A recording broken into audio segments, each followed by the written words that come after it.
Assalamualaikum warahmatullahi wabarakatuh. Salam penyuluh hukum. Sahabat penyuluh, kita tentu sudah tahu bahwa dalam sistem hukum pidana yang kita kenal bahwa penyelesaian perkara tindak pidana yang hanya berfokus pada pemberian hukuman kepada pelaku tindak pidana saat ini dengan adanya penyelesaian tindak pidana melalui upaya pendekatan keadilan restoratif atau restoratif justice diharapkan dapat mendorong pelaku untuk menyadari kesalahannya, untuk bertanggung jawab serta mengganti atau memperbaiki kerugian yang ditimbulkan akibat dari tindak pidana yang dilakukan.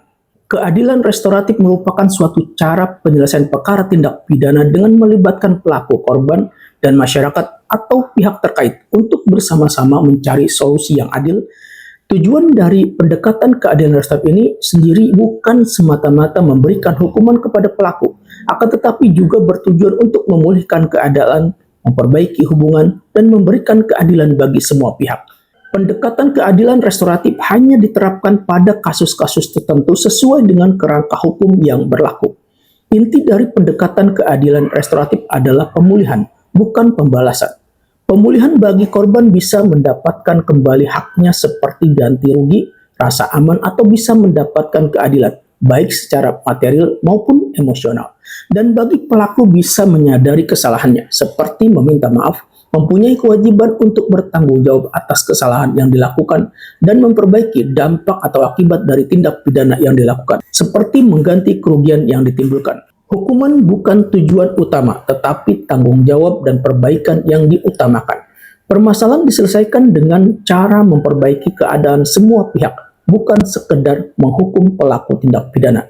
Syarat penyelesaian tindak pidana melalui mekanisme keadilan restoratif yaitu tindak pidana diancam hanya dengan pidana denda paling banyak kategori 3 atau diancam dengan pidana penjara paling lama 5 tahun. Tindak pidana yang pertama kali dilakukan dan atau bukan merupakan pengulangan tindak pidana kecuali terhadap tindak pidana yang putusannya berupa pidana denda atau tindak pidana yang dilakukan karena kealpaan. Sedangkan bagi korban tindak pidana sendiri mempunyai ruang untuk menyampaikan perasaan, kebutuhan, dan harapan atas penyelesaian tindak pidana yang terjadi. Perlu diketahui bahwa denda kategori 3 sebagaimana yang tercantum di dalam pasal 79 ayat 1 huruf C yaitu sebesar 50 juta rupiah. Adapun mekanisme keadilan restoratif dilakukan melalui permohonan yang diajukan oleh pelaku tindak pidana, tersangka, terdakwa atau keluarganya, dan atau korban tindak pidana atau keluarganya, atau penawaran dari penyidik, penuntut umum, atau hakim kepada korban, pelaku tindak pidana, tersangka, atau terdakwa. Mekanisme keadilan restoratif sebagaimana dimaksud dilakukan tanpa tekanan, paksaan, intimidasi, tipu daya, ancaman kekerasan, penyiksaan, dan tindakan yang merendahkan kemanusiaan terhadap tersangka, terdakwa, korban, dan atau keluarganya. Sebagaimana dimaksud dilakukan tanpa tekanan, paksaan, intimidasi, tipu daya, ancaman kekerasan, penyiksaan, dan tindakan yang merendahkan kemanusiaan terhadap tersangka, terdakwa, korban, dan atau keluarganya.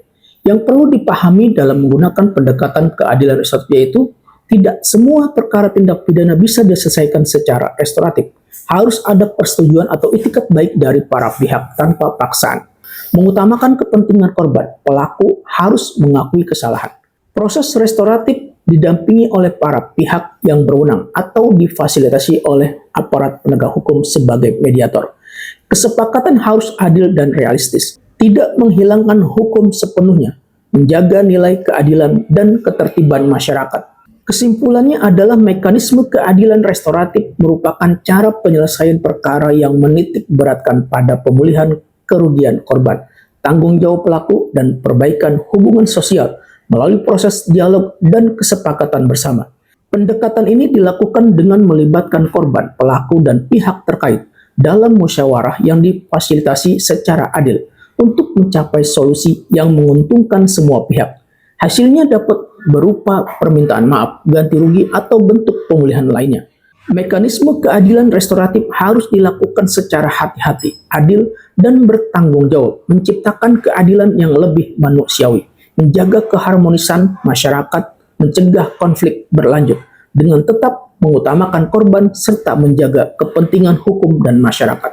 Sahabat penyuluh, demikian tentang mekanisme keadilan restoratif sebagaimana yang tercantum di dalam pasal 80, pasal 81 Undang-Undang Nomor 2025 tentang Kitab Undang-Undang Hukum Acara Pidana atau KUHAP. Semoga bermanfaat. Wassalamualaikum warahmatullahi wabarakatuh. Salam penyuluh hukum.